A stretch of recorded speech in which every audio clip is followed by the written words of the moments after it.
Saludos cordiales, muy bienvenidos a todos ustedes a Canal 8, este canal pluralista de Tenerife para todo el archipiélago. Y bienvenidos al programa de Crítica en 8, un programa de debate que vamos a dedicar en esta ocasión a los cuidados paliativos.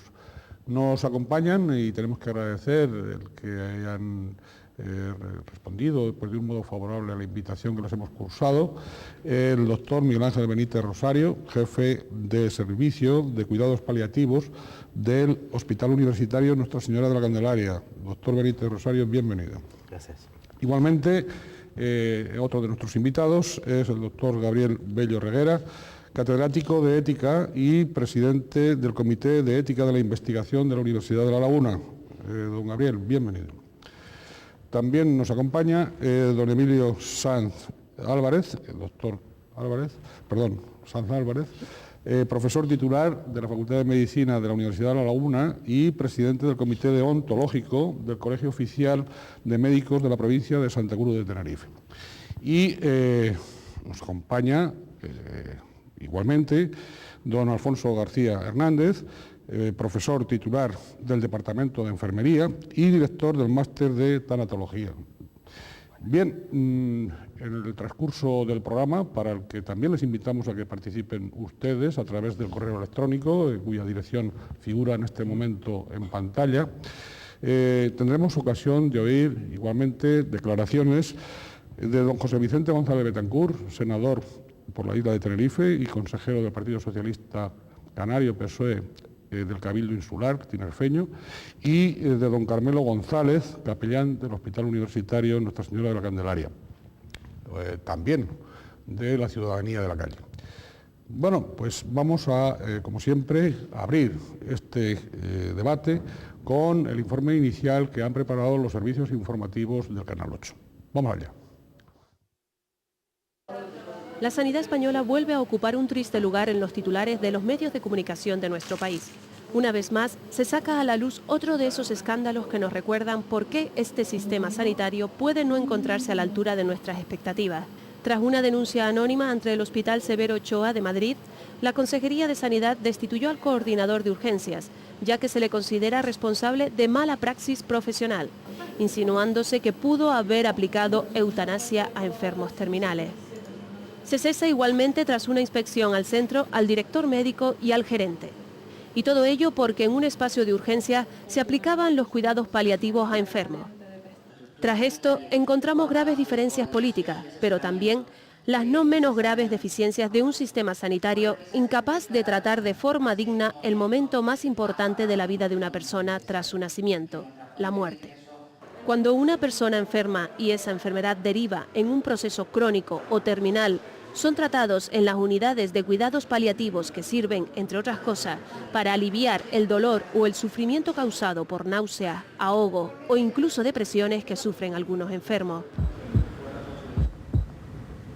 En algunos casos el tratamiento incluye una sedación, que depende del estado y la necesidad del paciente, y que en la antesala de la muerte puede incluso llegar a una sedación profunda que reduzca la ansiedad en los últimos momentos de la vida.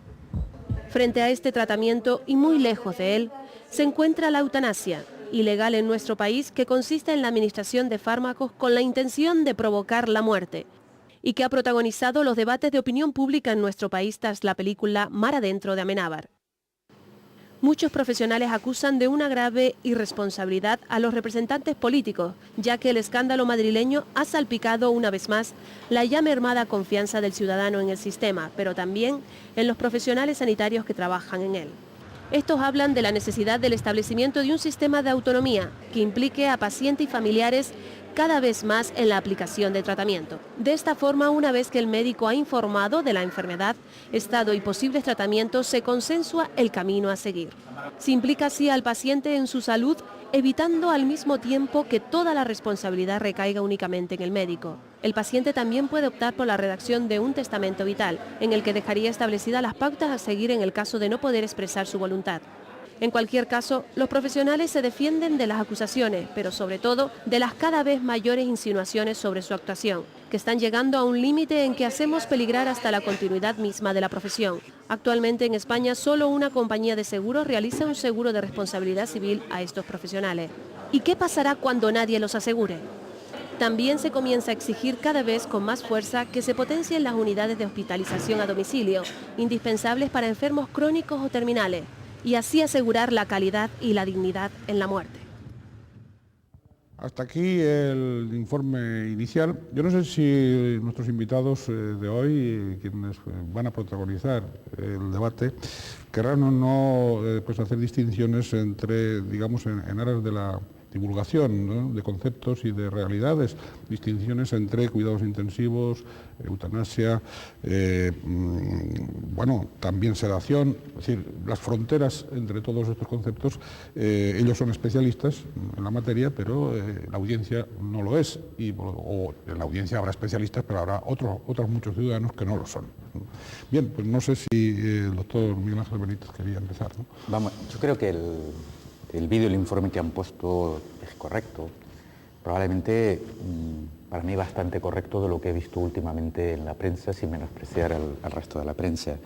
Indudablemente los cuidados paliativos nacen dentro de todo lo que es la rama de la medicina, de la enfermería, o digamos en todas las ciencias de salud, dirigidas única y exclusivamente para mejorar la calidad de vida en aquellas personas que están condenadas a la muerte por la enfermedad que padecen, generalmente el cáncer, y hoy en día afortunadamente estamos ya trabajando con otras personas que no tienen cáncer pero que tienen enfermedades en fase terminal.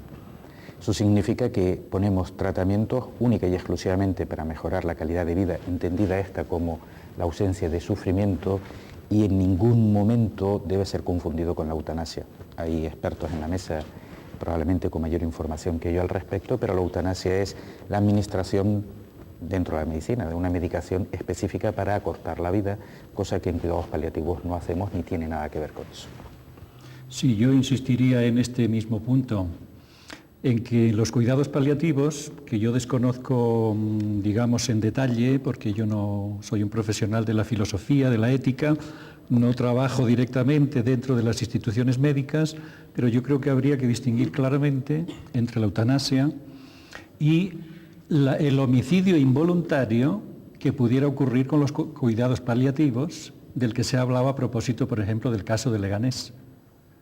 Diríamos que ahí hay una muerte por accidente, por una deficiencia técnica, etcétera, etcétera, pero que eso no tiene que ver nada con la eutanasia, que tiene una intencionalidad directa de causar la muerte, ya por métodos indirectos, por pasiva, digamos, o por activa. Bueno, realmente lo que ha dicho el doctor Benítez es exactamente esto. Lo que se pretende no es tanto prolongar la vida, sino no prolongar la muerte, no prolongar la fase de la agonía. Y en este sentido la medicina tiene una gran cantidad de instrumentos, desde el punto de vista farmacológico, a veces quirúrgico y desde luego sociológico y psicológico, para ayudar a paliar el sufrimiento. Eso significa que a veces el paciente puede tener una agonía más corta, pero no se está intentando producir la muerte. El tema fundamental es no producir la muerte, sino tratar los síntomas del paciente para que muera sin sufrimiento. Es muy difícil realmente causar la muerte por equivocación, por emplear mal estas técnicas. Cuando uno quiere utilizar, el otro día en una reunión hablábamos de un médico sabe cómo, entre comillas, matar a un paciente, pero no es eso lo que se pretende. Y realmente es muy difícil el accidente por el cual alguien se muere. Es verdad que cuando se ponen tratamientos paliativos, el paciente está ya en el proceso de morir y lo más normal es que una vez que se instauren esos tratamientos, el paciente muere en las siguientes 12-24 horas. Pero no se le acelera en ningún caso la muerte. Yo creo que no se trata de acelerar la muerte, de acelerar o acortar la muerte, sino realmente de no prolongar innecesariamente el sufrimiento. Estamos hablando de un paciente que se está muriendo, que está en el proceso de morir en las últimas 12, 24, 48, 3 días. Que hagamos lo que hagamos, ese paciente se va a morir. Y que lo que tenemos que hacer es acompañarle con las medidas sintomáticas y con las ayudas necesarias para que muera sin sufrimiento. Pero realmente eso no está modificando el curso de la muerte. No se muere porque nosotros hagamos algo, se muere por la enfermedad que tiene y por lo que va ocurriendo. Sí, yo también comparto que no es causa-efecto y que la finalidad lo que persigue fundamentalmente en los cuidados al final de la vida es preservar, diríamos, unos cuidados que mantengan la dignidad del individuo. Bien es cierto que asociado con cuidados paliativos en la actualidad engloba un grupo de pacientes que llegan con unas características determinadas, como plantea el doctor Benítez, fundamentalmente pacientes oncológicos y pacientes con enfermedades degenerativas, básicamente, pero que los cuidados al final de la vida ha sido algo que ha estado a lo largo de toda la existencia, son amplios, se dan en casi todas las unidades. En un estudio exhaustivo que se hacía en estos días decían que cualquier médico de familia atiende durante su carrera profesional entre 200 y 300 personas que van a atenderlos al final de su vida. Y evidentemente para eso utilizan las herramientas y los instrumentos que tienen en su mano en los diferentes niveles sociosanitarios. Hablamos de niveles de atención domiciliaria, niveles hospitalarios en determinadas unidades. Evidentemente cuando tratamos en unidades especiales de críticos es diferente a cuando los tratamos en unidades donde nos llegan ya los pacientes con un pronóstico de vida muy limitado. Entonces, quizás el término cuidados paliativos puede ser lo que les cueste enfocar o integrar a las personas de la calle, pero si lo llamamos como cuidados al principio de la vida, cuando nacemos, cuidados a lo largo de la vida y cuidados al final de la vida, como yo creo que es la manera más adecuada de llamarlo, lo podemos entender de manera más fácil. Era lo que hacíamos antes, con la diferencia que ahora utilizamos unos métodos cada vez más extraordinarios, más amplios, hay más conocimientos técnicos. Lo cual no significa en absoluto, digo, dispensar esos cuidados paliativos, el atentar contra el derecho a la vida en ningún caso. Desgraciadamente, con la información que se ha sacado, independientemente cómo ha sido o no ha sido, yo en estos momentos no sé exactamente lo que ha pasado en Leganés.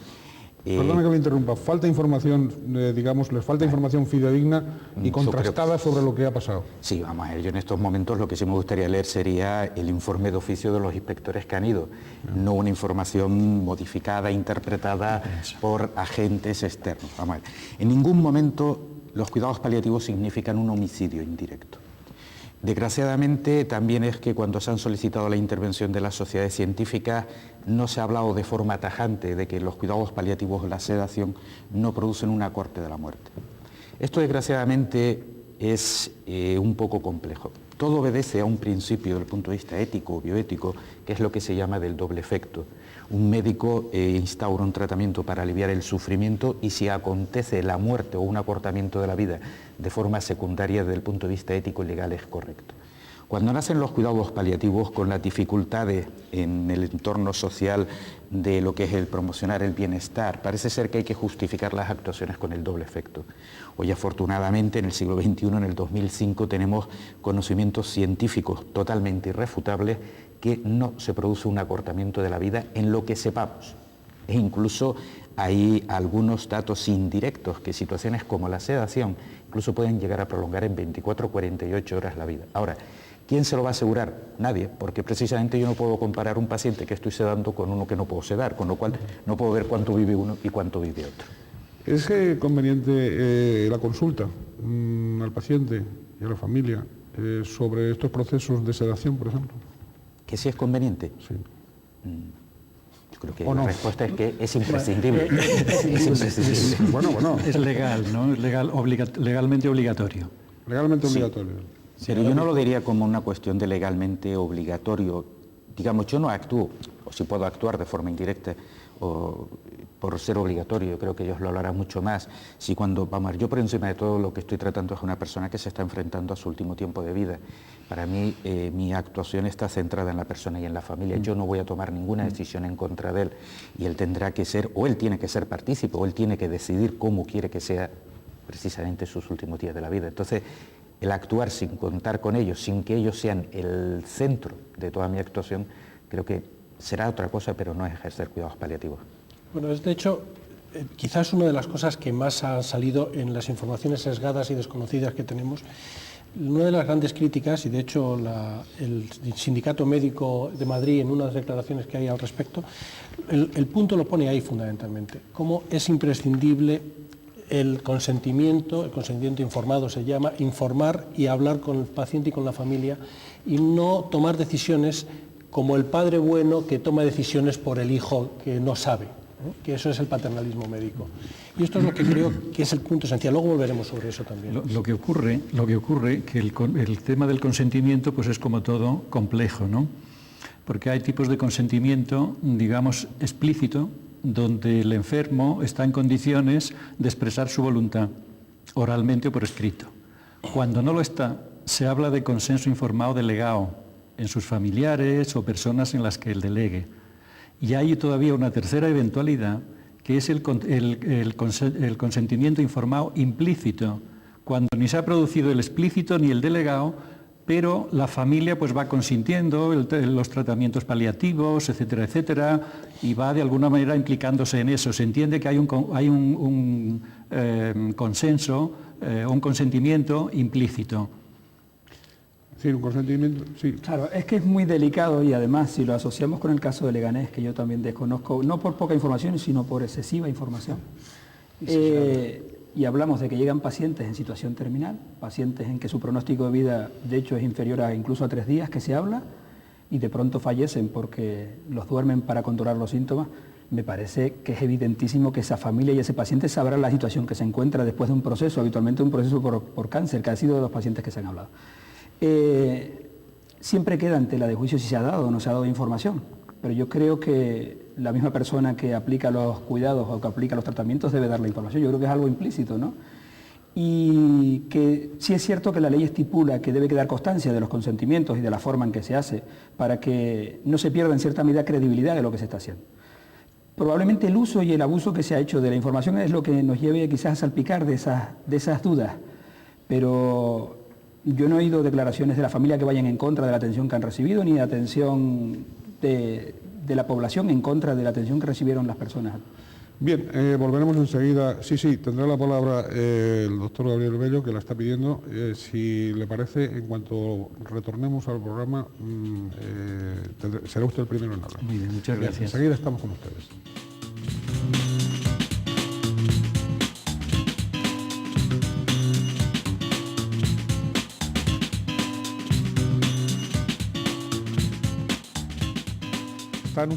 Estamos en Canal 8, este canal de Tenerife, pluralista para todo el archipiélago, y en el programa de Crítica en 8, que en esta ocasión estamos dedicando a cuidados paliativos.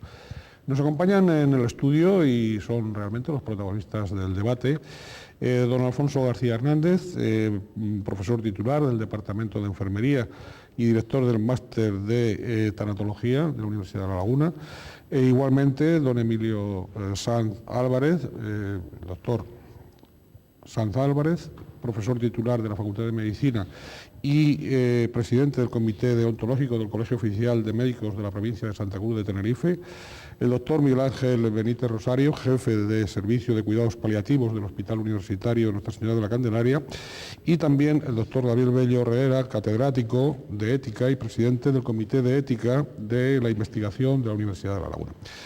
Precisamente vamos ahora, tras las declaraciones que nos van a hacer don José Vicente González Bettencourt y don Carmelo González, tendrá él la palabra. Bien, pues vamos con esas declaraciones. Lo de los cuidados paliativos, como el mismo nombre lo dice, no es para paliar el dolor en los enfermos terminales, sobre todo enfermos de oncología. El médico, como función que tiene, es conservar la vida, es mantener la vida de los enfermos, y por lo tanto los profesionales de la sanidad en general lo que hacemos es que la persona viva todo el tiempo posible. Lo que pasa es que surge el debate de vivir en qué condiciones, con qué calidad de vida. Cuando una persona ya se sabe que médicamente el proceso es irreversible, cuando ya se sabe que esa persona no tiene posibilidad alguna de recuperación, en ese momento surge el debate entre los deseos de la familia, que normalmente quieren prolongar la vida del familiar, y algo que no es posible obtener, que es el consentimiento del enfermo.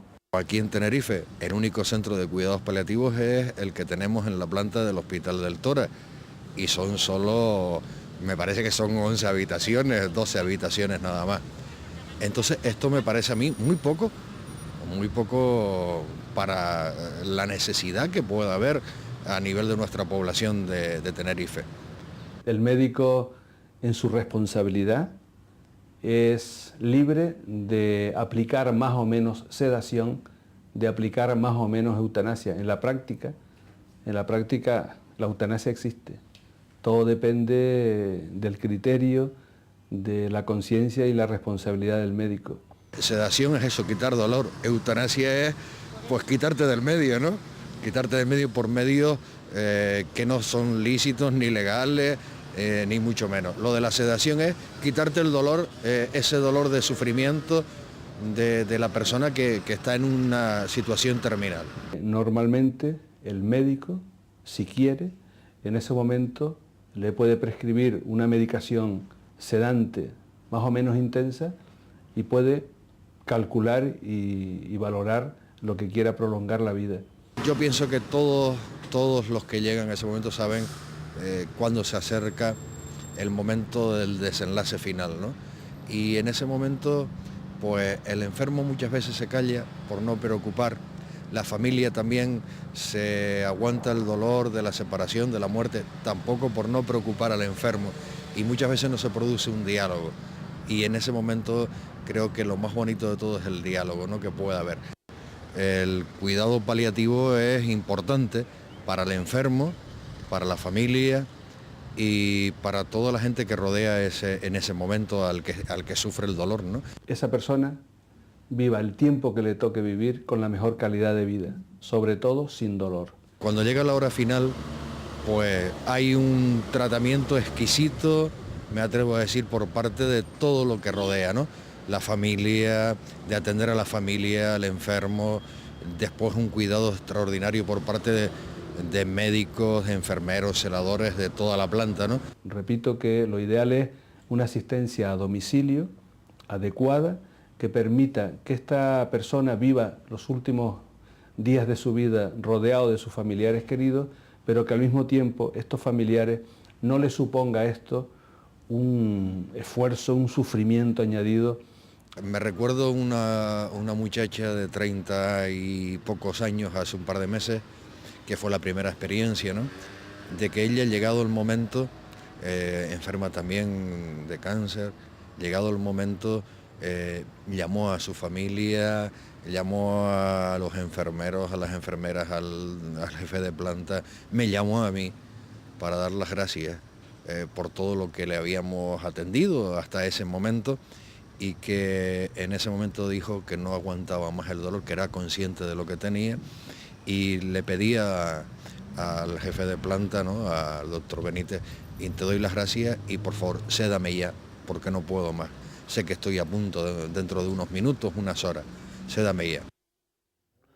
Estas han sido, bueno, las declaraciones, las aportaciones a este debate de don Carmelo González, capellán del Hospital Universitario Nuestra Señora de la Candelaria, y también de don José Vicente González Betancourt, senador por Tenerife y consejero por el Partido Socialista Canario PSOE en el Cabildo Insular tinerfeño. Bien, pedía la palabra el doctor Gabriel Bello, así que... Siento volver un poquito atrás porque, claro, sí. La había pedido a propósito del primer vídeo. Sí, sí. Y era porque, claro, yo quería salir al paso, de alguna manera, de dos afirmaciones que se dicen ahí, que tienen que ver no estrictamente con el tema que nos ocupa aquí, los cuidados paliativos, pero indirectamente sí, es decir, de que el sistema sanitario no está a la altura y de que es incapaz de atender de forma digna a las personas en determinadas situaciones. A mí estas afirmaciones me parecen graves, dichas en público, porque desacredita el sistema sanitario público, incrementa la desconfianza de la gente en el sistema sanitario, incrementa la incertidumbre de los médicos que, por lo que yo sé, están recibiendo este tema de los cuidados paliativos en Leganés con una cierta generación de incertidumbre, ¿no? Y claro, la gente puede decir, bueno, pues o mejora la enseñanza pública, la sanidad pública, o bien mejora, o bien se desvía estos problemas a la sanidad privada. Y a mí esto me preocupa, porque la sanidad pública es la que garantiza el principio de justicia, que es uno de los principios de la bioética, la distribución equitativa de los recursos sanitarios. Solo la sanidad pública garantiza este principio de justicia. Con la sanidad privada, con todos mis respetos, este principio habría que ver. Bien, esa ha sido las opiniones de don Gabriel Bello. Yo no sé si antes el doctor Sanz había pedido la palabra. Bueno, yo creo que la verdad es que las dos cosas que han dicho tanto José Vicente como Carmelo son muy sensatas. Me parece que sí quería matizar una cosa. Con la sedación no se puede producir la eutanasia. estamos hablando de orden de magnitud diferentes. O sea, las dosis de fármacos que se utilizan para sedar, que pueden matar a un paciente, son 10 veces las que se utilizan habitualmente. Por lo tanto, no se puede hablar de ninguna de las maneras. ¿Eso de las 10 veces? ¿Cómo sí, es eso? O sea, si yo utilizo 10 miligramos de una sustancia para sedar a un paciente, necesito 100 para matarle. O sea, que no es para que practicar la eutanasia. Sí, para matarle, ¿no? Bien. Entonces, con sedación no se mata con otra cosa. Yo creo que esto es importante. Una idea primera. Por lo tanto, cuando hace falta sedar a un paciente, se le seda tranquilamente, ¿no? Otra cosa muy importante. Estamos realmente, es un mensaje para Canarias, para Tenerife.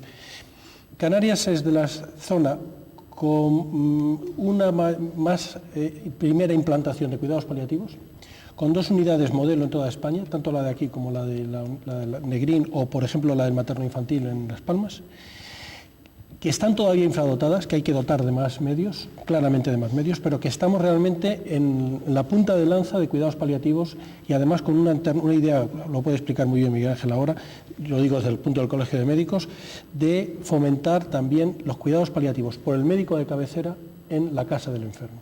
¿Dónde debe morir un paciente? Pues a ser posible en su casa. A veces no puede ser por las situaciones médicas o por las situaciones sociales y familiares. Y entonces, en una planta de medicina con la familia o solo, en fin, ¿eh? o en una de paliativos, en última instancia en urgencias, a veces se mueren en urgencias, pero no es el sitio donde tiene que morirse un paciente, y mucho menos en la calle, aunque a veces no quede más remedio. Pero yo creo que esto es la escala. Sí, muchas veces permaneciendo en las famosas, tristemente, listas de espera. A veces. Bien, a veces sí. El doctor Miguel Ángel Benítez, ha habido una de las cuestiones que ha planteado don Carmelo, que era, a pesar de esa, digamos, excelencia en las instalaciones que podamos tener, esa unidad de cuidados intensivos o esas unidades, de la carencia de ese tipo de unidades en Tenerife y en Canarias, ¿no? De que nos faltan más unidades. Bueno, vamos a ver. La isla de Gran Canaria tiene en este momento 2 unidades. Tenerife tiene una unidad que es una unidad de referencia. Recientemente, desde hace aproximadamente 9 meses, se ha producido un incremento del personal médico, aunque todavía sigue siendo deficitario en relación al número de camas y al personal de enfermería. Indudablemente esto es un equipo multidisciplinar. Pueden haber muchos médicos, pero si no tenemos el resto de los miembros del equipo, no podemos hacer toda la labor completa. Tendrá que seguir desarrollándose, indudablemente, y tendrán que poner mucho más recursos. Eso es uno de los problemas, digamos, un poquito el problema de infraestructura. Sí estoy de acuerdo con el doctor Sanz en que afortunadamente Canarias ha sido un poquito pionera, pero también entiendo que existe otro tipo de déficit que hay que coger y decirlo. El otro tipo de déficit es una especie, digamos, una información inadecuada o actitudes inadecuadas probablemente de gran parte de los profesionales y de la población de lo que significa la situación de cuidados paliativos. Hay una cosa que nos guste o no nos guste es real, y es que nos vamos a morir. Y por el hecho de ir a una unidad de cuidados paliativos no significa que nos desahucien o que de repente por ir a cuidados paliativos nos vamos a morir y antes no. Entonces, este tipo de problemas con la complejidad de la información, desinformamos, no informamos, hace que muchas veces no podamos llegar, no por déficit de estructura, porque si tenemos que hacer más horas de trabajo, lo haremos, sino únicamente porque tampoco se nos remiten adecuadamente los pacientes por problemas de la familia o por problemas de los médicos. Hay una cosa que sí me gustaría puntualizar. Ninguno de los ponentes o de los compañeros que están en la discusión lo ha comentado. A mí me ha sorprendido y sí creo que se debería, o me gustaría decirle, igual yo soy el que lo he oído. En uno de los vídeos, el consejero por parte del PSOE es médico, dice que hacer la sedación es hacer eutanasia, que un médico que se hace eutanasia hoy en día en práctica, o yo lo he equivocado, o creo que estaba confundiendo los términos. Creo que, lo siento, desde el punto de vista técnico no tiene nada que ver una cosa con la otra. Y creo que hay que decirlo porque si no da la impresión que si pasamos por el vídeo, dando por válida ese vídeo, que ese tipo de información, no sé si yo he sido el que lo ha ido yo solo. Yo le he dicho lo mismo antes. Yo he entendido que conceptualmente ha considerado sedar como aplicar eutanasia. Sabemos que sedar es dormir habitualmente, son términos tan claramente. A mí me gustaría romper una lanza en favor de los cuidados al final de la vida, en el sentido de que cuando se habla de cuidados paliativos parece que son unidades generadas para que muera la gente. Creo que hay un error y que la población en general debe saber que donde muere la gente exclusivamente no es en las unidades de cuidados paliativos, que la gente llega al final de su vida fundamentalmente. En algunos estudios refieren que en nuestra comunidad canaria el 70% de las personas mueren institucionalizadas, pero no en las unidades de paliativos. Hay personas que mueren en los servicios de urgencia, en los servicios de vigilancia intensiva, en las unidades de oncología médica, en las unidades de medicina interna que tienen el mayor índice de mortalidad, las UCI y en las UBI. Y los cuidados al final de la vida los dan que mismo dan los cuidados en el proceso de enfermedad. Bien es cierto que nuestro Estado ha promocionado y ha optado por un modelo de atención en la que en un momento determinado se planteaba ser exquisitos en prestar los cuidados al final de la vida y capacitar a las personas que prestan estos cuidados específicamente para un tipo de paciente, fundamentalmente procesos más largos que se pueden controlar. Evidentemente, una persona que muere en la carretera lo llevan al servicio de urgencia, es mucho más difícil. Y se optó por ese modelo. En un momento determinado también de nuestra historia ha parecido que la eutanasia ha sido un debate que se ha retrasado a la espera de que se presten los cuidados adecuados a toda la población. Pero son dos debates paralelos. Los cuidados se prestan adecuadamente, se generan unidades especializadas en las que las personas pueden optar, mientras se trabaja en la información y en la autonomía del individuo, y la autonomía del individuo caminará por vías también en que la eutanasia acabará siendo un tema habitualmente cotidiano en la población, al que no opta un porcentaje altísimo de la población. Países en los que existe la eutanasia, por ejemplo, Oregón en Norteamérica, de 8 o 10 pacientes de cada 10.000 pacientes, deciden que les apliquen lo que sería un suicidio médicamente asistido. Es decir, pero no son debates contrapuestos como los que se plantea en nuestra sociedad en este momento. Los cuidados se prestan y la sociedad, con su modelo, opta porque se presten esos cuidados y se prestan todos los servicios a disposición, pero si alguien quiere elegir otra vía, también la sociedad, este crisol de culturas que tenemos en la actualidad, puede dar y debe dar esas opciones. Por tanto, creo que son dos debates que se complementan en ocasiones y que han chirriado muchas creyendo que son únicos, pero son debates abiertos. Yo, con respecto a las declaraciones del médico al que aludía el señor moderador, hay un punto de desacuerdo, ¿no? Por mi parte. Yo le entendí que el médico era libre de aplicar sedación o eutanasia cuando él lo creyera según su conciencia. Ahí no estoy yo de acuerdo. Yo no creo que él confundiera una cosa con la otra, pero bueno, en fin, eso puede ser objeto de debate. Mi desacuerdo está en que él decía, si el médico decide en conciencia, puede aplicarlo. Yo creo que no, Tiene que contar con el consentimiento informado del enfermo o de los representantes del enfermo. Yo creo que eso es fundamental. Bien. Precisamente es una de las cosas que tenía aquí para resaltar. Creo que hay dos debates alrededor de los cuidados al fin de la vida, en vez de mejor que paliativos incluso, que son esenciales. Uno es el debate técnico, vale, estamos ahí, ya hemos visto que no es eutanasia y que es otra guerra diferente. Y luego un problema que es mucho más importante que el técnico, que es el humano y el social. Y es, por una parte, el consentimiento y por otra parte, el manejo de los momentos últimos. Y ahí entraría todo el tema de la conspiración del silencio.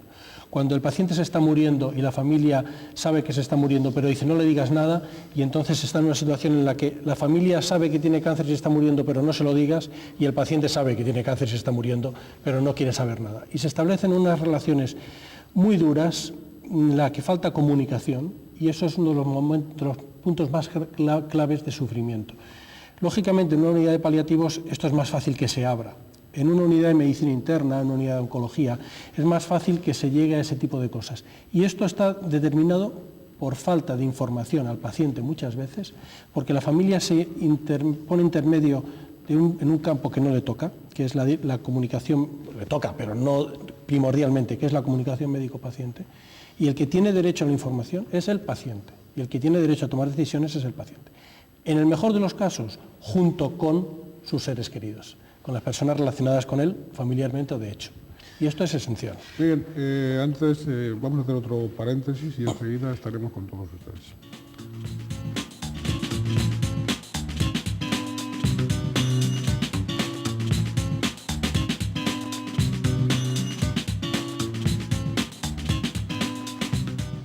Canal 8, canal pluralista, canal de Tenerife, canal para todo el archipiélago, y el programa de Crítica en 8 dedicado en esta semana a cuidados paliativos.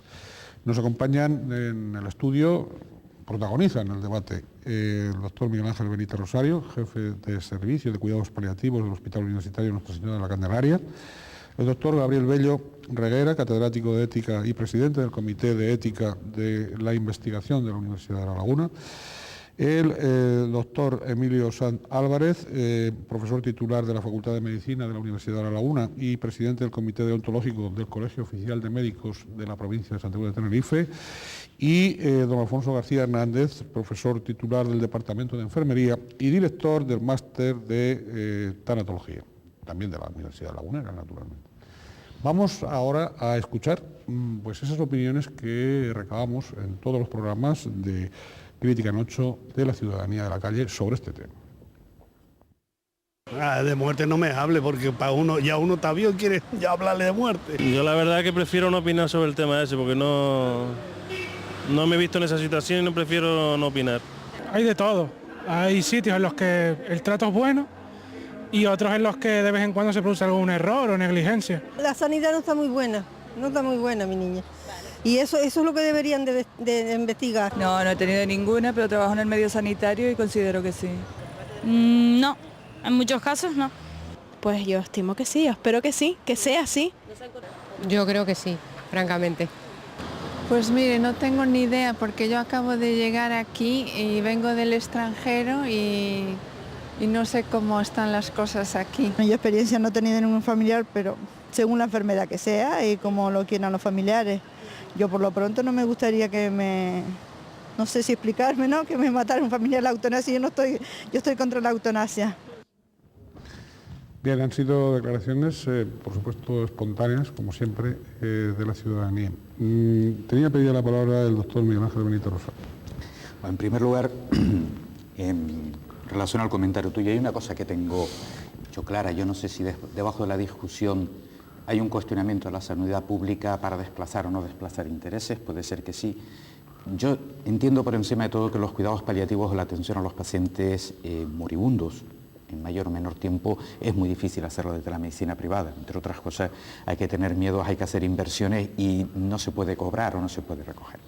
Lo que sí estoy un poco que difiero claramente de ti, Alfonso, es que indudablemente siempre se han hecho los cuidados al final de la vida y con el paso de lo que es la aparición de toda la revolución tecnológica, de lo que es la sociedad del bienestar, hemos ocultado realmente lo que es la situación de la muerte.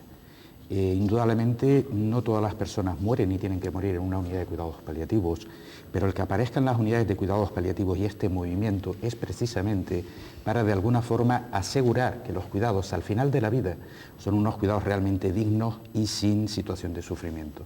Desgraciadamente, hay que ponerlo aquí, ponerlo en la palestra, todavía existe la muerte con situación de sufrimiento. Reflejo de eso es que estamos discutiendo sedación sí o no, sedación no.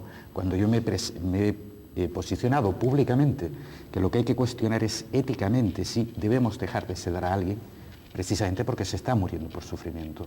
Creo que hay que seguir desarrollando unidades de cuidados paliativos, que se fomenten los cuidados al final de la vida, pero si han aparecido los cuidados de las unidades de cuidados paliativos, todo este tipo de filosofía, es precisamente porque el sistema sanitario había fracasado en eso, porque el sistema sanitario estaba dando esa respuesta de la presión pública y social de alargar lo que no se puede alargar y por encima de todo el estar prolongando vidas que no eran.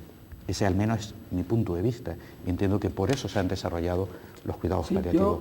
Yo además creo que comparto la idea, no sé en qué difieres, pero comparto que evidentemente si se ha creado un movimiento y un modelo determinado que engloba la terminología, cuidados, medicina paliativa o UFIs como las llamaban en Barcelona, no son, me parece una terminología que suma ambigüedad, por eso yo hablo, y habitualmente, y el máster que dijo es de cuidados al final de la vida, hablo de cuidados al final de la vida. Evidentemente, optar por un modelo de este tipo es optar por el artículo 10 de la Ley de Sanidad, que hay que prestar atención integral al individuo en las diferentes edades, en las diferentes situaciones de su vida. La tecnología ha ayudado, pero subyacen quizás más preguntas, además de la sedación o la eutanasia. Una pregunta podría ser si el optar por un modelo significa que la persona, lo llevamos a un modelo sin que la persona haya decidido los pasos que quiere seguir en el modelo. Si lo coge el oncólogo médico, por ejemplo, y lo decide tratar hasta el momento en que él decide como especialista, y si no decide enviarlo a la unidad de cuidados paliativos. Evidentemente esas discusiones no son válidas, sino también no se abre un debate en torno al tema de la información, del consentimiento informado y de la autonomía del individuo para tomar determinaciones. Por eso decía que paralelamente al desarrollo de los cuidados, ese movimiento inglés de hospice quizás anglosajón, en el que lo importante era atender al individuo en cualquier situación, pero que el individuo decidiera si quería ser sometido a tratamientos hasta el final de la vida agresivos, a tratamientos de cuidados que solo le aliviaran el sufrimiento físico, o a alguna inyección que lo quisiera, es decir, que ya le duele tanto la vida que quiere quitársela, fueran 3 modelos que estuvieran en el modelo sanitario, y que se arbitraran las fórmulas de tal manera que este crisol de cultura está cada vez más variado y la autonomía del individuo, de los individuos que deciden, sea la que primase. Pero yo estoy, y de hecho trabajo, y soy profesional hace 20 y pico de años del área de los cuidados, y promulgo que cada vez se incorporen más, pero que cada vez se tenga más en cuenta al individuo, para que no caigamos y nos deslicemos en esa quizás resbaladiza cuestión de que tomemos las decisiones por el otro, porque el que muere evidentemente es el otro. Solo para puntualizarte, estoy totalmente de acuerdo con eso, pero a mí me gustaría que este sistema sanitario, del cual me siento orgulloso como profesional, me diera las opciones para poder elegir. Para poder elegir tengo que tener las opciones. Sí. Entonces quiero tener esas opciones. Y desgraciadamente tenemos que decir que muchas veces el sistema sanitario no pone todas las opciones. Y no precisamente porque cedemos y matemos antes, sino porque hay mucha gente muriendo en una situación de sufrimiento porque no le estamos dando la opción de que no sufra. Totalmente. Sin matar, sino únicamente que su último tiempo de vida no sufre. Entonces, que el sistema ponga ese tipo de opciones. Y después, si quieren, que plantee también la opción de la eutanasia, no habrá que tenerle miedo. Pero, por favor, no me lleven ustedes a una discusión exclusiva de la eutanasia cuando no me están dando la posibilidad de elegir sobre otras opciones totalmente válidas. Pongámoslas todas y entonces elijamos la que queramos. Y yo comparto que nuestro modelo, que apuesta por los cuidados específicos en las diferentes edades y las diferentes condiciones, debería apostar por algo también muy gratuito, y que es la educación en el campo del final de la vida que bien plantea. De hecho, la Unión Europea ya en el año 99 se promulgó y dijo que había que educar en el tema de la muerte, en el tema de la ancianidad y de la decrepitud. Y en los informes, incluso en el 806, que habla de cuidados al final de la vida, que habla de cuidados paliativos, define claramente cuáles son. Y hablo de informes de hace más de 15 años. Entonces, nuestra cultura también no ha incorporado la educación en esos diferentes niveles, la educación de cómo entendemos al individuo, de dónde queremos que vaya, de cómo queremos que sea la salud. Es menos inversión y probablemente tendríamos menos beneficios, más beneficios, como tú decías, de que cuando lleguen los pacientes no piensen que lo estás ubicando en una unidad donde precisamente viene a morirse, sino que es una unidad para prestarle atención. Yo quería intervenir en este sentido de la educación sanitaria, porque me da la impresión, oyendo la gente que hablaba por ahí, que con respecto a estos temas de cuidados paliativos, eutanasia, la gente tiene un poquito de recelo y de miedo. Así como tiene una cultura más o menos media con respecto a otros tipos de servicios sanitarios, los va a solicitar sin ningún problema, con estos parece que hay un cierto recelo, ¿no? Entonces yo quisiera decir muy lisa y llanamente que tanto los cuidados paliativos como la misma eutanasia responden a 3 principios bioéticos que en principio son positivos. Es el principio de beneficencia, que toda la medicina responde a ese principio, y los cuidados paliativos también, causarle un bien al enfermo, evitarle el dolor. Segundo, principio de no maleficencia, es decir, no causar daño al intentar causar un bien. Y yo creo que eso, los conocimientos técnicos que hoy tiene la medicina, pues es capaz de hacerlo, ¿no? Y en tercer lugar, el consentimiento informado, es decir, que el bien que te van a causar y el mal que te van a evitar, en último término lo decides tú, en relación con tus seres más o menos, como decían antes, tus seres queridos, tus otros significativos. Y yo creo que este mensaje es un mensaje positivo, es un mensaje positivo, repito, ¿no? Que conviene que se difunda y que se analice más, se profundice en él, para que la gente, digamos, incremente su cultura sanitaria. Información sanitaria. Sí, no, yo comentaba que precisamente esta semana pasada ha habido una reunión en el Hospital Universitario Nuestra Señora de la Candelaria. Ha sido una iniciativa realmente, de alguna forma, pionera, precisamente para aclarar cómo hacer los protocolos de sedación paliativa o terminal, cómo informar a los pacientes y cómo hacer en su caso una hoja de consentimiento informado. Entonces, bueno, hemos estado trabajando, mucha gente está todavía sin aprobar definitivamente, pero hay 2 o 3 matices que quizás se puedan poner aquí. En primer lugar, que para hacer una sedación paliativa, que es lo que estábamos hablando, ojo, sedación paliativa es una parte pequeñita de los cuidados paliativos. Cuidados paliativos no es solamente eso, es mucho más que todo eso. No hemos hablado de la limitación del esfuerzo terapéutico, de decir que no a terapéuticas que no son necesarias, que sería otro tema también paralelo. Pero En primer lugar, que a la hora de aplicar una sedación se tenga siempre la confirmación del consentimiento del paciente. Que ese consentimiento, si lo puede dar el paciente, lo tiene que dar él. Si el paciente no puede darlo porque está en coma, hay que ver si ha dejado unas voluntades anticipadas escritas ya o si las ha dicho oralmente a la familia o a los médicos, y entonces hay que seguir esas voluntades anticipadas, y si no, hay que tomar una decisión con la familia.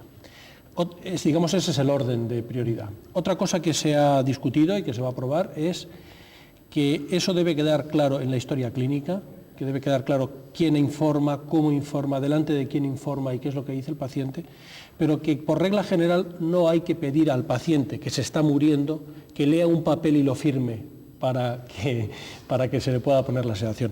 Aquí yo tengo una nota de prensa de la Asociación del Defensor del Paciente de Madrid que dice que sí, que no es suficiente hacerlo constar en la historia clínica. No, nosotros pensamos que sí, que es suficiente, que cuando queda claro, queda claro. Y en cualquier caso, también esa comisión ha elaborado un documento de consentimiento informado, que tengo aquí, que además lo estuvimos elaborando y luego lo hemos pasado con personal no médico para ver si lo entendía o no lo entendía, y han quitado 4 o 5 palabras y han cambiado las frases, porque en algún momento determinado puede ocurrir, no sé, por ejemplo, que la familia diga, ni se le ocurra sedarle, y él diga, sí quiero, y para evitar problemas, aquí lo firmo. Y entonces tiene 2 parrafitos muy despacio, muy claro, en la que sí se queda claro que la sedación se aplica como última alternativa. Usted entrará en un sueño profundo, de forma que no sienta nada y no perciba ningún sufrimiento durante las últimas horas de su vida. Por tanto, una vez dormido, lo más probable es que la muerte le llegue durante ese tiempo y no vuelva a despertar. Esto es lo que tiene que quedar muy claro para que el paciente sepa que esta es la última decisión que voy a tomar en mi vida, por así decirlo. Muy bien, se nos ha ido ya el tiempo y solo queda para una última intervención de cada uno de ustedes, y yo les voy a rogar que agoten, digamos, lo que tenían previsto aportar, si les queda algo, con independencia de todas las aportaciones que agradecemos muchísimo que han realizado ya, ¿no? Pero para que no se dejen nada en el tintero, valga la expresión, nada sustancial, ¿no?, en el tintero. Bien, el doctor David Bell. Sí, yo creo que en relación con mi última intervención diría que habría que difundir también la idea de que la gente vaya haciendo su testamento vital. Es decir, que deje por escrito en un determinado momento de su vida, cuando él cree oportuno, cómo le gustaría ser tratado en caso de situación de cuidados paliativos, es decir, de que tenga una enfermedad terminal dolorosa, y con respecto al mismo final de su vida.